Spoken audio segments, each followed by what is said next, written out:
Roving টেলসে তোমাদের সকলকে স্বাগত জানাই। আজ আরও একবার তোমাদের অনুরোধে বিভূতিভূষণ বন্দ্যোপাধ্যায়ের একটি ভৌতিক গল্প পড়ে শোনাব।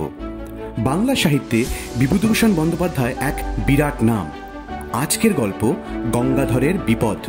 প্রধান চরিত্রে গল্পের কথক গঙ্গাধর কুণ্ডু, আমির খাঁ ও খোদাদাত খাঁ। শুরু হচ্ছে আজকের গল্প গঙ্গাধরের বিপদ।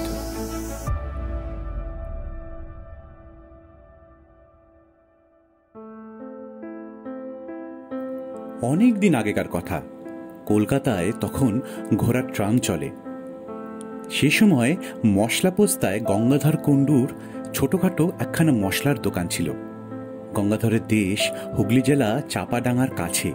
অনেক দিনের দোকান। যে সময়ের কথা বলছি, গঙ্গাধরের বয়স তখন 50-এর উপর। কিন্তু শরীরটা তার ভালো যাচ্ছিল না।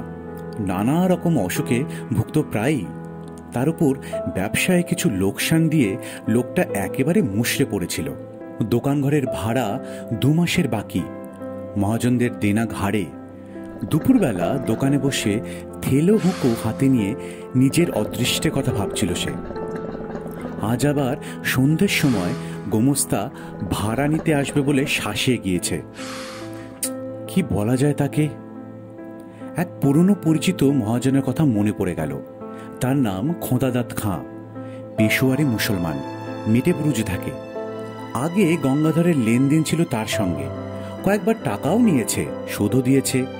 কিন্তু সুদের হার বড় বেশি বলে ইদানিং বছর কয়েক গঙ্গাধর সেদিকে যায়নি। ভেবেচিন্তে সে মেটেপুরুজেই রওনা হলো। সুদ বেশি বলে আর উপায় কি? টাকা না আনলেই নয় আজ সন্ধ্যের মধ্যে।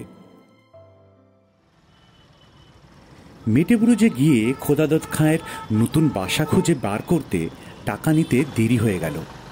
খিদিরপুরের কাটিগঙ্গা পার হয়ে এসে ট্রাম ধরবে। হনহন করে হেঁটে আসছে। এমন সময় একজন লোক তাকে বললে, হে সাহেব, ইধার শুনিও তো যারা। সন্ধে হয়ে গিয়েছে।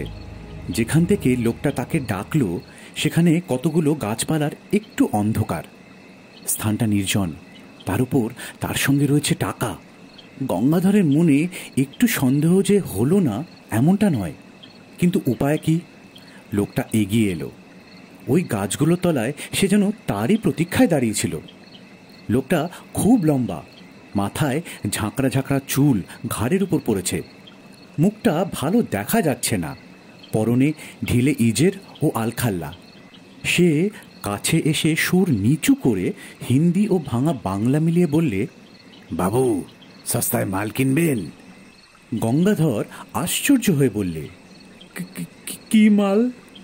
লোকটি চারিদিকে চেয়ে বলল, এখানে কথা হবে না বাবু, পুলিশ ঘুরছে, আমার সঙ্গে আসুন। ঝুপসি গাছের তলায় এক জায়গায় অন্ধকার খুব ঘন। সেখানে গিয়ে লোকটা বললে, জিনিসটা কোকেন, খুব সস্তায় পাবেন, ডিউটি ছুট মাল, লুকিয়ে দেব। গঙ্গাধর চমকে উঠল। সে কখনো ও ব্যবসা করেনি। ডিউটি ছুট কোকেন? কি সর্বনেশে জিনিস! ভালো লোকের পাল্লায় সে পড়েছে। না, সে কিনবে না। লোকটা সম্ভবত পাঞ্জাবি মুসলমান, বাংলা বলতে পারে, তবে বেশ একটু বাঁকা। অনুনয় সুরে বললে, বাবু, আপনি নিন, আপনার ভালো হবে, সিকি করিতে দেব। আমার মুশকিল হয়েছে, আমি মাল বিক্রি করার লোক খুঁজে পাচ্ছি নে। ঘুরে ঘুরে বেড়াচ্ছে কত জায়গায়, আবার সব জায়গা তো যেতে পারিনি। পুলিশের ভয় তো আছে, কেউ কথা কইছে না আমার সঙ্গে। সেই হয়েছে আরো মুশকিল। হঠাৎ শহরে এত পুলিশের ভয় হলো কেন বাবু, তা বুঝি নে। আগে যারা এই ব্যবসা করতো তাদের কাছে যাচ্ছি, তারা আমার দিকে চেয়েও দেখছে না। আপনি গররাজি হবেন না বাবু, মাল দেখুন, পরে দাম দস্তুর হবে। লোকটার গলার সুরে কি একটা শক্তি ছিল। গঙ্গাধরের মন খানিকটা ভিজল। কোকেনের ব্যবসাতে মানুষ রাতারাতি বড়লোক হয়েছে বটে। বিনা সাহসে বিপদ এড়িয়ে চলে বেড়ালে কি লক্ষ্মীলাভ হয়? দেখাই যাক না। হঠাৎ গঙ্গাধর চেয়ে দেখলে যে লোকটা নেই সেখানে। এই তো দাঁড়িয়েছিল, কোথায় গেল আবার? পাছে কেউ শোনে এই ভয়ে জোরে ডাকতেও পারবে না। চাপা গলায় বাঙালি হিন্দিতে ডাকলে, কোথায় গিয়া ও খাঁ সাহেব? এদিক ওদিক চাওয়ার পর সামনে চাইতেই দীর্ঘাকৃতি আলখাল্লাধারী খাঁ সাহেবকে দাঁড়িয়ে থাকতে দেখা গেল। গঙ্গাধর বললে, জলদি চলো, অনেক দূর জানে হোগা। কি একটা যেন ঢাকবার জন্য লোকটি প্রাণপণ চেষ্টা করছে। আমার সঙ্গে এসো, মাল দেখাবো। দুজনে কাটিগঙ্গার ধারে ধারে অনেক দূরে গেল। যে সময়ের কথা বলছি তখন ওদিকে এত লোকজন ছিল না। মাঝে মাঝে জোয়ার নেমে যাওয়াতে বড় বড় ভর ও নৌকা কাদার উপর পড়ে আছে। দু একটা করাতের কারখানা, তাও দূরে দূরে। জলের ধারে নোনা চাঁদা কাটার বন, পিছনে অনেক দূরে খিদিরপুর বাজারের আলো দেখা যাচ্ছে। পথে যেতে যেতে খাঁ সাহেব একটা বড় অদ্ভুত প্রশ্ন করলে, আমায় দেখতে পাচ্ছ তো? কেন পাবো না? এমন বয়স এখনো হয়নি যে এই সন্ধ্যেবেলাতেই চোখে ঠাউর হবে না। একবার গঙ্গাধর জিজ্ঞাসা করলে, তোমার ডেরা কোথায় খাঁ সাহেব? লোকটা চকিতে পিছনে ফিরে সন্দিগ্ধ দৃষ্টিতে চেয়ে বললে, কেন, সে তোমার জেনে কি দরকার? পুলিশে ধরিয়ে দেবে ভেবে থাকো যদি, তবে ভালো হবে না যেন। মাল দেব, তুমি টাকা দেবে, মাল নিয়ে চলে যাবে। আমার বাসার খোঁজে তোমার কি কাজ? লোকটার চাউনি অদ্ভুত। গঙ্গাধর অস্বস্তি বোধ করল। খুব ভালো দেখা যায় না, কিন্তু ওর দুই চোখে যেন ইস্পাতের ছুরি ঝলসে উঠল। না, তার সঙ্গে টাকা রয়েছে, এ অবস্থায় একজন সম্পূর্ণ অপরিচিত অজ্ঞাত কুলশীল লোকের সঙ্গে একা এই সন্ধেবেলাতে সে এত দূর এসে পড়েছে। লোভে মানুষের জ্ঞান থাকে না, তার ভেবে দেখা উচিত ছিল। কিন্তু এখন যখন এসেইছে তখন আর চারা নেই, বাড়বে বই কমবে না। ছুরি বার করে বসলে তখন আর উপায় থাকবে না। অনেক দূরে গিয়ে মাঠের মধ্যে একটা গুদাম ঘর, একটা গাছের গুড়ি পড়ে আছে গুদাম ঘরের দরজা থেকে একটু দূরে। তার উপর গঙ্গাধরকে বসতে বলে লোকটা কোথায় চলে গেল। গঙ্গাধর বসে চারিদিকে চেয়ে দেখল গুদাম ঘরের আশেপাশে সর্বত্র আগাছার অনুচ্চ জঙ্গল। নিকটে কোথাও লোকজনের সারা শব্দ নেই। অন্ধকার হলেও মাঠের মধ্যে বলে অন্ধকার তত ঘন নয়। সেই পাতলা অন্ধকারে চেয়ে দেখে গঙ্গাধরের মনে হলো গুদামঘরটা পুরনো এবং যেন অনেক কাল অব্যবহার্য হয়ে পড়ে রয়েছে। বাঁশের বেড়া খসে পড়েছে জায়গায় জায়গায়, চালের খোলা উড়ে গিয়েছে মাঝে মাঝে, সামনের দোরটা উই ধরা, ভেঙে পড়তে চাইছে যেন। গঙ্গাধরের কেমন একটা ভয় হলো। কেন সে এখানে এলো এই সন্ধ্যায়? এরকম জায়গায় একা মানুষে আসে, বিশেষ করে এতগুলো টাকা সঙ্গে করে?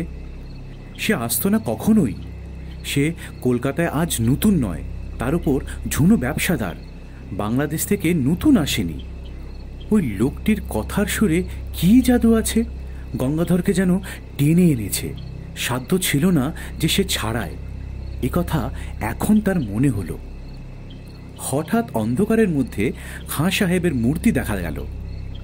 লোকটার যাওয়া আসা এমন নিঃশব্দ ও এমন অদ্ভুত ধরনের, যেন মনে হয় অন্ধকারে ওর চেহারা মিলিয়ে গিয়েছিল, আবার ফুটে বেরুলো। কোথায় যে চলে গিয়েছিল এমন মনে হয় না, পাকা ঝুনো খেলোয়াড় আর কি। খাঁ সাহেব দোর খুলে গুদাম ঘরে ঢুকল। গঙ্গাধরকেও পেছনে পেছনে আসতে বললে। তখন ভয়ে গঙ্গাধরের হাত পা ঝিমঝিম করছে, বুক ঢিপঢিপ করছে। এই অন্ধকার গুদাম ঘরের মধ্যে নিয়ে গিয়ে ঠিক ও লোকটা ওর ওই লম্বা হাত দিয়ে গলা টিপে ধরবে কিংবা ছুরি বুকে বসাবে, সেই ফন্দিতেই এত দূরে ভুলিয়ে এনেছে। লোকটা নিশ্চয়ই জানতো যে তার কাছে টাকা আছে, অনুসন্ধান রেখেছিল। কে জানে খোদাদাত খায়ের লোক কিনা। গঙ্গাধরের কপালে বিন্দু বিন্দু ঘাম দেখা দিল। একবার সে ভাবল দৌড়ে পালাবে, কিন্তু সে বুড়ো মানুষ, এই জোয়ান পাঞ্জাবি মুসলমানের সঙ্গে দৌড়ের পাল্লায় তার পক্ষে পেরে ওঠা অসম্ভব। কলের পুতুলের মতো গঙ্গাধর গুদাম ঘরের মধ্যে ঢুকল। আশ্চর্য, গুদামের ওদিকে দেওয়ালটা যে একেবারে ভাঙা। গুদামের মধ্যে সর্বত্র দেখা যাচ্ছে সেই অস্পষ্ট অন্ধকার। এক জায়গায় খালি দুটো পিপে ছাড়া আর কোথাও কিছু নেই। মাকড়সার জাল সর্বত্র, অন্ধকারে দেখা যায় না বটে, কিন্তু নাকে মুখে লাগে। একটা কিরকম ভ্যাপসা গন্ধ গুদামের মধ্যে, মেঝেটা স্যাঁতসেঁতে। কতকাল যে এর মধ্যে মানুষ শোকেনি। এদিকে আবার খাঁ সাহেব কোথায় গেল? লোকটা থেকে থেকে যায় কোথায়? অল্পক্ষণ, মিনিট 2 হবে, কেউ কোথাও নেই, শুধু গঙ্গাধর একলা। আবার সে ভয়টা হলো, কেমন এক ধরনের ভয়, যেন বুকের রক্ত হিম হয়ে যাচ্ছে। এই বা কিরকম ভয়! আর গুদাম ঘরটার মধ্যে কনকনে ঠান্ডা হাওয়ার যেন একটা স্রোত বইছে মাঝে মাঝে। মিনিট 2 পরেই খাঁ সাহেব, এ তো আধা অন্ধকারের মধ্যে সামনেই দাঁড়িয়ে, হঠাৎ একটা অদ্ভুত কথা বলল খাঁ সাহেব। বললে, তুমি কি কালা নাকি? এতক্ষণ কথা বলছি, শুনতে পাচ্ছ না? কথার উত্তর দিচ্ছ না কেন? কোকিন যে জায়গায় আছে বললাম, তা দেখতে পেয়েছো? সাবলের চার দিয়ে তুলতে বললাম পিপে দুটো, হাঁ করে সঙ্গের মতো দাঁড়িয়ে আছো কেন? বারে, এত কথা কখন বলেছে লোকটা? পাগল নাকি? গঙ্গাধর কেমন ভ্যাবাচাকা হয়ে গিয়েছে, মুড়ের মতো দৃষ্টিতে চেয়ে বললে, কখন তুমি দেখালে কোকেনের জায়গা? কই কই কোথায় সাবল? কথা বলতে বলতে গঙ্গাধর সম্মুখস্থ খাঁ সাহেবের মুখের দিকে চাইলে। সঙ্গে সঙ্গে তার মনে হলো, তার বিভ্রান্ত বিমূঢ় আতঙ্কাকুল দৃষ্টির সামনে খাঁ সাহেবের মুখ, গলা, বুক, হাত পা, সারাটা দেহ যেন চুরচুর হয়ে গুড়িয়ে গুড়িয়ে পড়ছে। সব যেন ভেঙে ভেঙে বাতাসে উড়ে যাচ্ছে। খাঁ সাহেব প্রাণপণে দাঁত মুখ খামুটি করে বিষম মনের জোরে তার দেহের চূর্ণায়মান অণুগুলোকে যথাস্থানে ধরে রাখার জন্য চেষ্টা করছে, কিন্তু পেরে উঠছে না। সব ভেঙে গেল, ঘুরিয়ে গেল, উড়ে গেল। 1, 2, 3, 4। আর কোথায় খাঁ সাহেব? চারিপাশের অন্ধকারের মধ্যে সে মিশিয়ে গিয়েছে। একটা কনকনে ঠান্ডা বাতাসের ঝাপটা এলো কোথা থেকে। সঙ্গে সঙ্গে গঙ্গাধর আর্তরবে চিৎকার করে গুদাম ঘরের স্যাঁতসেঁতে মেঝের উপর মূর্ছিত হয়ে পড়ে গেল। একটা দেশি ভর কাছে কোথায় বাঁধা ছিল। তার মাঝিরা এসে গঙ্গাধরকে অচেতন অবস্থায় তাদের ভরে নিয়ে যায়। তারাই তাকে দোকানে পৌঁছে দেয়। গঙ্গাধরের টাকা ঠিক ছিল, কানা করিও খোয়া যায়নি, তবে শরীর শুধরে উঠতে সময় নিয়েছিল। অনেক দিন পর্যন্ত সে অন্ধকারে একা কিছুতেই থাকতে পারত না। মাস 2 পরে মিটিয়া বুড়ুজে খোদাদত্ত খায়ের কাছে টাকা শোধ দিতে গিয়ে গঙ্গাধর টাকা নিয়ে যাবার দিন কি ঘটনা ঘটেছিল সেটা বললে। খোদাদত্ত খাঁ গল্প শুনে গম্ভীর হয়ে গেল। খানিকক্ষণ চুপ করে থেকে বলল, শাহাজি, ও হলো আমির খাঁ। চোরাই কোকেনের খুব বড় ব্যবসাদার ছিল। আজ 15 বছর আগেকার কথা। রমজান মাসে বেশ কিছু মাল হাতে পায়ও। তক্তাঘাটের কাছে একখানা জাহাজ ভিড়েছিল, সেখান থেকে রাতারাতি কিছু মাল সরিয়ে ফেলে। জাহাজের লোকের সঙ্গে সর ছিল। কোথায় সে মাল রাখতো কেউ জানে না। সেই মাসের মাঝামাঝি সে খুন হয়। কে বা কেন খুন করলে জানা যায়নি, কেউ ধরা পড়েনি। তবে দলের লোকই তাকে খুন করেছিল এটা বোঝা কঠিন নয়। এই পর্যন্ত আমির খাঁর ঘটনা আমি জানি। আমার মনে হয় আমির খাঁ সেই থেকে ঘুরে বেড়াচ্ছিল তার মাল বিক্রি করার জন্য। ওর পুরনো কোকেনের বাক্স হয়েছে দোজখের বোঝা। তা বাবু, সে গুদাম ঘরটা কোথায় তুমি দেখাতে পারবে? গঙ্গাধর অন্ধকারে কোথা দিয়ে সেখানে সেদিন গিয়েছিল তা তার মনে নেই। মনে থাকলেও সে যেত না। পথে আস্তে আস্তে গঙ্গাধরের মনে পড়ল পুরনো ভাঙা গুদাম ঘরটার অস্পষ্ট অন্ধকারের মধ্যে আমির খাঁয়ের মুখের সেই হতাশ ও অমানসিক চেষ্টা করেও হেরে যাওয়ার দৃষ্টিটা। হতভাগ্য, এতদিনেও কি বোঝেনি সে মারা গিয়েছে? কে উত্তর দেবে? ভগবান তার আত্মাকে শান্তি দিন।